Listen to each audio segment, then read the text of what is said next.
You never forget the moment your life cracks in half. Mine came on a rainy Thursday at 6:14 p.m.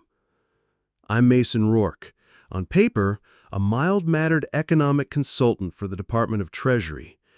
In reality, I was a field operative, specializing in financial crimes, laundering networks, and off-the-books surveillance. My cover was so airtight, even my wife, Elena, didn't know it. She thought I was boring, safe, predictable, and maybe that was the point.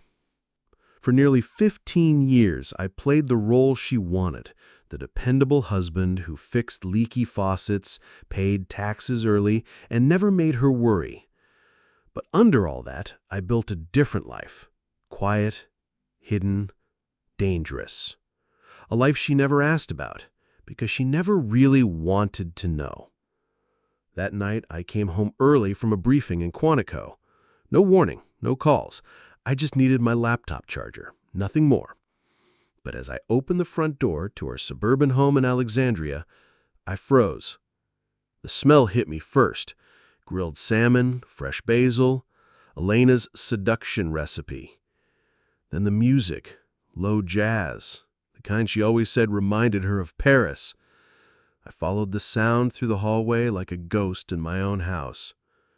There, at the dining table I built with my own hands, she was laughing. Across from her sat a man I didn't recognize, well-groomed, smug, swirling wine like he owned the place. Candlelight danced on their glasses.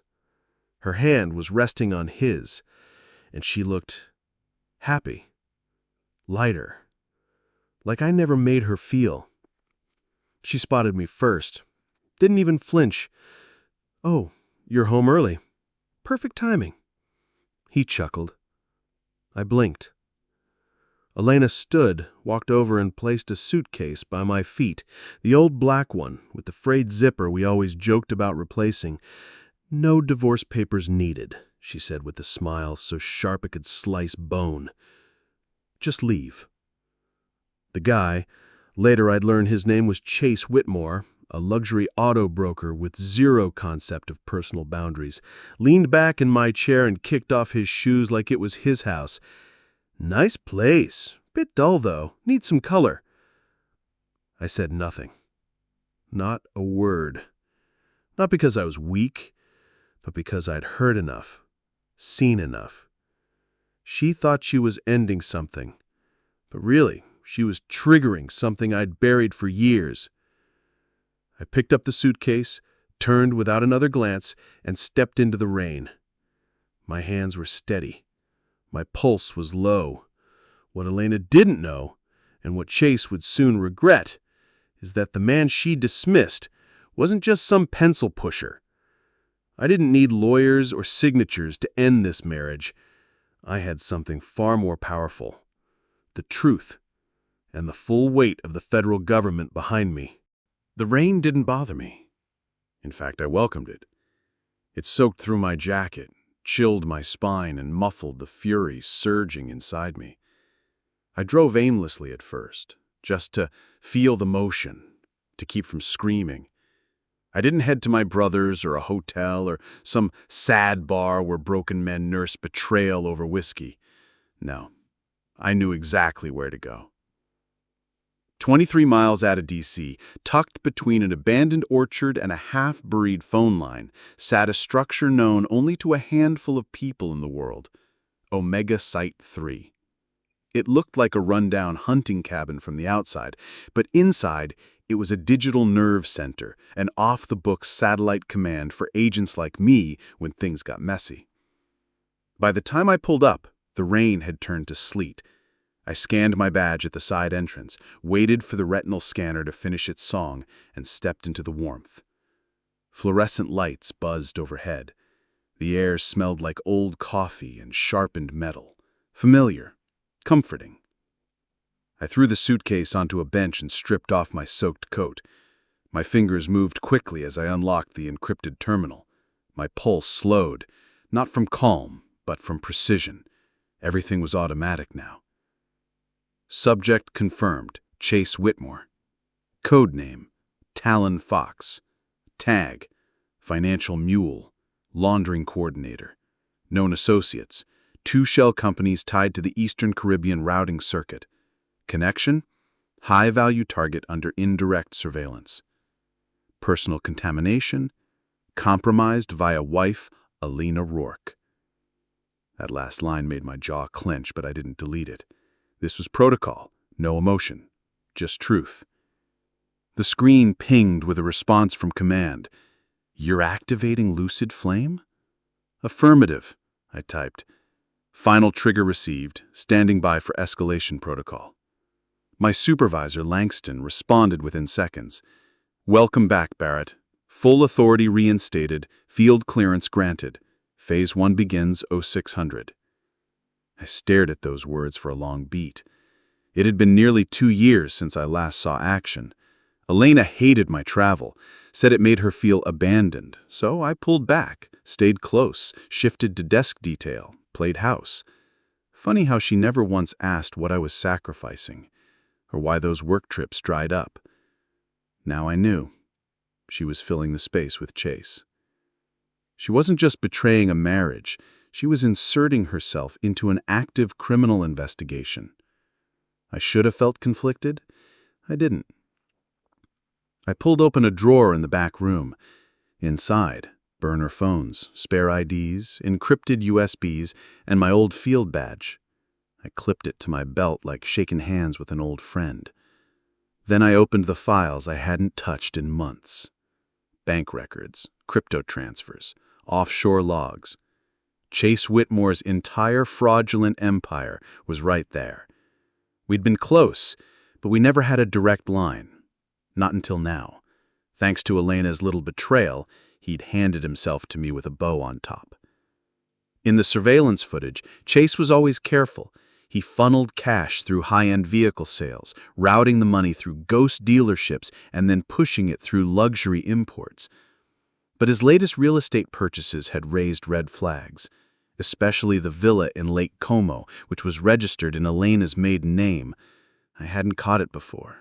Now it screamed at me from the screen. Elena was deeper than she knew. She thought she was just being spoiled, but she was now, officially, part of a federal racketeering investigation, and I was the one leading it. I leaned back in my chair, staring at the wall. Pictures of Chase's associates filled the corkboard, strings connecting him to cartel fronts, bribed officials, and falsified accounts. But something about seeing his face over a romantic dinner with my wife made it all personal. He thought he'd taken my life, my home, my pride. What he'd really done was walk into the center of a 3-year sting operation and gift me the closure I didn't know I was still waiting for. I opened a secured comms channel and called Agent Rivera, my former field partner. She picked up after 2 rings. "Barrett, are you back?" "Officially," I said, "and I'm bringing hell with me." "You want eyes on the house?" "No, I want boots on it. Chase moves fast. He's slippery, but not this time." She was silent for a second. "You're okay?" "No," I said, "but I'm clear." After we hung up, I stood at the small bathroom sink and stared at my reflection. I looked older, tired, the kind of tired you don't fix with sleep. But my eyes were sharp, my hands steady. Chase thought he'd humiliated me. Elena thought she'd erased me. But what neither of them realized, what they couldn't possibly comprehend, is that I'd spent the last decade preparing for exactly this. Every fake smile, every business card, every late night behind locked office doors, it was all real. And now, so was the reckoning. By the time the sky over Nevada began to bruise with dawn, the operation was already in motion. Agent Rivera had rerouted command to a secondary safe house, codename Echo Lantern, deep in the Mojave. It was built into the side of a rocky outcrop, camouflaged with sand-colored walls and solar arrays that kept it off-grid. From the outside, it looked like a geology station or a failed science experiment. On the inside, he was war-ready. I arrived with 3 duffels, one with my old gear, one with paper files that had never touched a network, and one with my service weapon. I hadn't carried it in almost 2 years. It felt heavy now, but right. Rivera greeted me at the door with a tactical nod. "Didn't think I'd see you back in the field." "I didn't," I said. "You're seeing me in the arena." Inside, the core team had already gathered. Half a dozen agents from IRSCI, Homeland Security, and Treasury's Special Investigations Unit. Most were new faces, young, eager, still wearing the polish of fresh certs and tactical vests that hadn't seen real dirt. But they listened when I spoke. Rivera had briefed them on the target. Kyle Rembrandt wasn't just a flashy car broker. He was a top-level asset funneling dirty funds through shell real estate deals and encrypted art trades. He'd touched crypto laundering, corporate fraud, and cartel-level movement of funds through digital platforms. He was, in short, my white whale. And now he was shacked up with my wife. I pulled up the feed from our drone team. The Scottsdale property looked like something out of an architecture magazine. Clean lines, endless glass, a 6-figure koi pond near the entryway. Alana had moved in less than 2 months ago, and already her name was listed on 3 property documents, one in Arizona, one in the Caymans, and one, surprisingly, in Madrid. That third one's through a shell entity, tied back to a crypto fund Rembrandt registered through a Dutch accountant.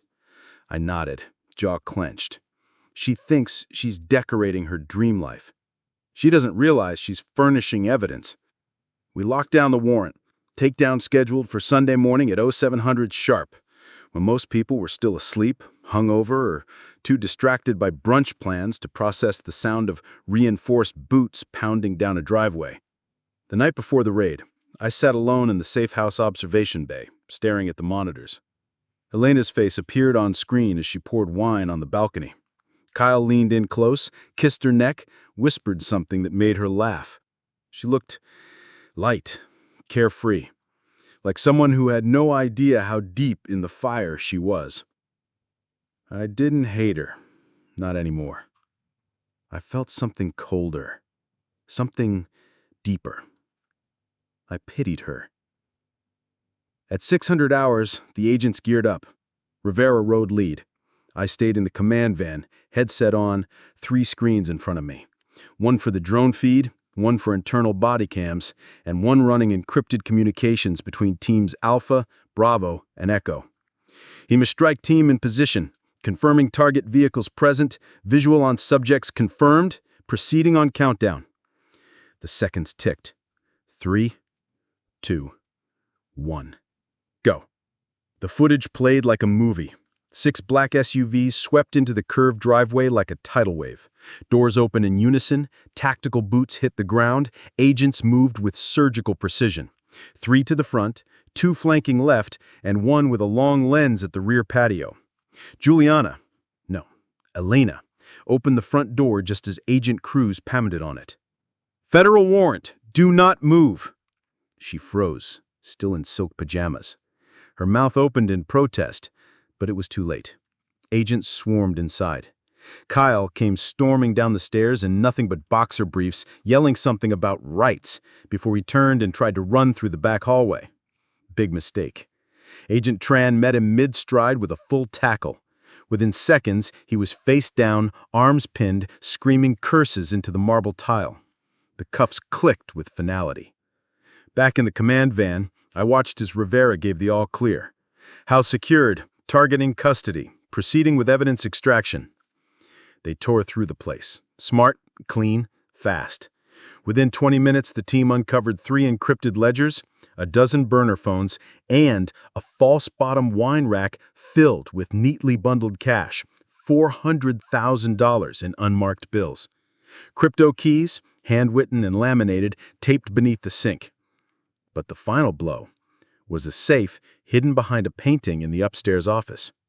Inside, 2 foreign passports, several forged identity documents, including one in Elena's name, and a thumb drive that held, according to field decryption, over 6 terabytes of transactional data connecting Kyle to arms trade funds routed from Eastern Europe. When the agents led Elena to the couch for questioning, I saw it. The crack in her expression. That first tremble of realization. She thought this was about infidelity. She had no idea it was about federal crimes, criminal conspiracy, and 3 years of undercover surveillance. And me, the boring husband who never had ambition? I was the one holding the playbook. The agents didn't reveal who was running the operation. They didn't have to. Elena would figure it out soon enough. She sat at the edge of the beige interrogation room bench, wrists cuffed, robes soaked in the tears she didn't want anyone to see. The same woman who once laughed at my boring government job was now surrounded by agents reading her the fine print of financial crimes, some of which bore her name, quite literally. Elena hadn't spoken for almost 10 minutes. Her voice was gone, and her gaze darted between the steel table and the mirror she didn't know was two-way. She looked small, deflated. Not the radiant, confident woman who threw me out with a suitcase like I was yesterday's clutter. I stood on the other side of the glass, arms crossed, headset buzzing in my ear as Rivera updated the command center with a list of recovered assets. She's still denying involvement, claims she thought everything Kyle gave her was just romantic gifts. Doesn't matter, I replied. Her name's on the Mykonos villa, the Jaguar lease, and at least 2 shell company filing documents. She's either stupid or sloppy. Both, I said flatly. The truth was I didn't want to be in this room. Not anymore. Not after what came next. An hour earlier, Kyle had broken. It didn't take long. He wasn't built for interrogation. Once the cuffs went on, the arrogance disappeared. He tried to cut a deal, offered names, documents, offshore account codes. But when it came time to save his own neck, he didn't hesitate to throw her under the bus. It was all her idea, he said, eyes wide. The villa, the art laundering, she signed everything. She helped? Of course she helped, he insisted. She said it'd make everything look more legit. Rivera and I exchanged glances. We knew Kyle was lying. Elena couldn't wire a microwave, let alone an international laundering circuit. But the evidence made it complicated. Her name was there, her digital signature embedded. Even if she didn't understand what she was doing, she'd become part of the machine. Back in the observation room, I watched her squirm. Agent Park entered, sliding a stack of printed screenshots across the table. Emails, texts, digital contracts. Elena scanned them like they were in a language she'd never learned. This isn't mine, she whispered. I didn't know. Maybe not at first, but you didn't ask questions either. That's not innocence. That's negligence. That makes you complicit. Elena's face fell. Her shoulders curled forward, and she let out a sound I'd never heard from her before. A low, broken sob. For a moment, I closed my eyes. Not because I felt bad, but because I needed that final wall inside me to fall. Then Park opened the door and gestured for me to step in. Elena looked up as I entered the room, and for the first time in years, she really saw me.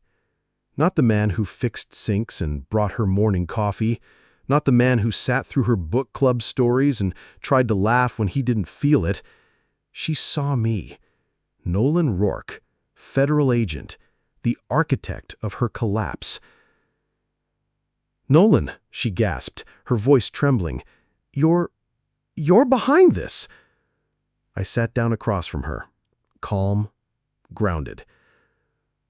"I told you I worked with federal budgets," I said quietly. "You never cared to ask whose." Her mouth opened, then closed. The silence stretched like wire between us. You did all this?" "No," I corrected. "Kyle did this. You just helped him gift wrap it." She shook her head furiously. "I didn't know. I thought he was just generous." You thought the $400,000 in cash under the wine rack was generosity? I didn't know it was that much. You didn't know anything, I said, leaning forward, because you never wanted to. You just wanted a man who wore better suits. She blinked through tears. You never showed me who you really were. No, I said. You never asked. There it was, the crack in the illusion. The look on her face wasn't just fear, it was recognition. She finally understood what she'd thrown away. A man who risked his life in the shadows to protect people from exactly the kind of predator she'd invited into our home. Tears streamed down her face. You have to help me, she whispered. You know I didn't mean to get into this. I didn't know who he was. I believe you, I said. Her eyes lit up. Then you'll fix it? No, I said flatly. I won't. Why not? Because ignorance isn't innocence, and because you made your choice the night you handed me that suitcase. Park stepped in again. We're done here. As they led her out of the room, Elena turned one last time. You didn't know me, she said, her voice cracking. I should have. I didn't reply. What was there left to say? She was finally seeing me now, just as I was walking away for good. 3 weeks passed, fast, like they always do after storms. But the debris, that stays longer. Kyle Rembrandt was formally indicted on 12 counts of international finance fraud, racketeering, and conspiracy to launder money across 6 jurisdictions: the villa in Mykonos, the art for Bitcoin exchanges, the unregistered trust accounts under the alias Orion Hadley. It all unraveled like an overused thread. He pleaded not guilty, of course, claimed everything was misunderstood. But the evidence? Ironclad. Years of surveillance, thousands of documents, digital breadcrumbs leading from high-rise boardrooms to encrypted chat rooms. I built that case brick by brick. And now, Kyle would likely serve 22 years, minimum. Elena, well, she took the deal. 3 years probation, mandatory financial literacy training, all assets seized. That meant the villa, the Jaguar, the designer handbags, even the furniture she picked out with such glee when she and Kyle moved in together. Gone. Her lawyer tried to argue she was an unwitting accessory, duped by charm and diamond bracelets. But the signatures didn't lie. And ignorance in federal law doesn't erase complicity. The Bureau cut her a break, light compared to what she could have faced, but it still meant her name was scorched in the media. Federal agent's wife entangled in multi-million-dollar laundering ring. That headline ran for days, not because of the scope of the case, but because of the irony. The woman who laughed off her husband as a nobody had no idea she'd been married to the man quietly dismantling her new lover's empire. She messaged me just once. You destroyed me. I didn't respond. I didn't need to. She hadn't destroyed me. She'd set me free. I was promoted 2 weeks after the indictment, lead of the Covert Financial Crimes Division. A new office, bigger desk, window view. No wedding photo on the shelf. Just a mug of black coffee, a stack of fresh case files, and the kind of clarity I hadn't had in years. The team threw a small celebration, coffee, donuts, even a speech from Director Keller. They called me the man who buried Rembrandt. I nodded, gave a short thank you. But truthfully, I didn't feel like celebrating. I wasn't angry anymore, just resolved. That chapter was closed. It didn't need fireworks. At night, I walked home to my small downtown apartment. It wasn't much. Bare walls, mismatched furniture, a coffee maker that only worked half the time, but it was mine. No echoes of Elena, no rooms filled with furniture I wasn't allowed to move, no tension simmering behind silence, just peace. A few weeks later, I ran into Rivera in the break room. She handed me a folder. New case. Guy in LA running fake NFT sales. Crypto trails are a mess. I took it, flipped through the first few pages. Looks like a headache. Yeah, but it's yours now, division lead. I smiled faintly. Let's bury another one. That night I walked past the evidence room and glanced through the window. There, among the sealed boxes and tagged materials, sat a framed photo from my old house, me and Elena, on a beach in Maui, smiling like we meant it. I stared at it for a long moment, then walked away.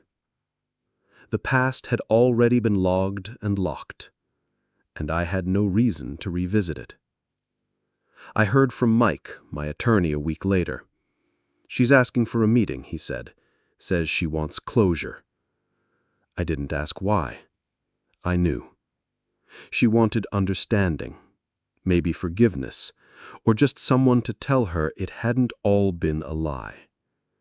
I agreed to meet her. Once. They booked us a neutral conference room at the bureau. No handcuffs, no guards. Just 2 chairs, a table, and a file folder neither of us touched. She walked in quietly, dressed in plain jeans and a cardigan. No makeup. Her hair was pulled back like she hadn't cared to fix it. She looked like someone reduced, cut down by her own choices. She said, "Nolan." I said, "Elena." She sat across from me, eyes lowered. "I just wanted to say I'm sorry." I nodded. "You already said that." "I know, but this time I mean it. Not because I got caught, but because I see now. You were right. About him. About everything." I didn't answer. She blinked. "Why didn't you ever tell me who you really were?" I asked. "Would you have listened?" She looked away. "I don't know, maybe not." We sat in silence for a while. No accusations, no begging, just the weight of 2 lives that no longer intersected. She reached across the table once as if to touch my hand. I pulled back. She didn't try again. "I don't expect you to forgive me," she said. "I just wanted to say thank you." "For what?" "For not ruining me completely. You could have." "I didn't have to. You did that yourself." She nodded slowly. "Goodbye, Nolan." "Goodbye, Elena." She walked out without looking back. And I didn't watch her go. Looking back, I don't regret the pain. Not the betrayal, not the silence, not even the night Elena stood in front of me and said, "Just leave," as if I was disposable. Because in the end, she did me a favor. You see, some endings aren't collapses, they're reveals. She didn't destroy my life. She simply peeled back the illusion I'd been clinging to for years. The house, the routine, the marriage, it was all held together by my willingness to pretend everything was fine. When she tore it apart, I didn't crumble. I remembered who I was. What began as heartbreak became something greater. Clarity. I remembered that I was never meant to live small for someone else's comfort. That real strength isn't loud, it's steady. It's the kind of strength that builds quietly in the background, so when everything falls apart, you already have the tools to rebuild. Elena may have walked away with the silverware and the spotlight, but I walked away with myself, and that was more than enough. I now sit behind a desk I earned, not because of a nameplate or a promotion, but because I remembered my value. I lead a team not with ego, but with purpose. I live in a space that's small, quiet, and honest. And I breathe easier. So here's the lesson. When someone tries to write you off or throw you out, don't chase them. Don't fight for the version of you they chose not to see. Step away. Reclaim your name. Let them find out who you really were once it's too late. Tell your story in the comments below. You never know who it might help. And if you believe dignity is more powerful than revenge, subscribe. There are more stories to come, and this time, you're the main character.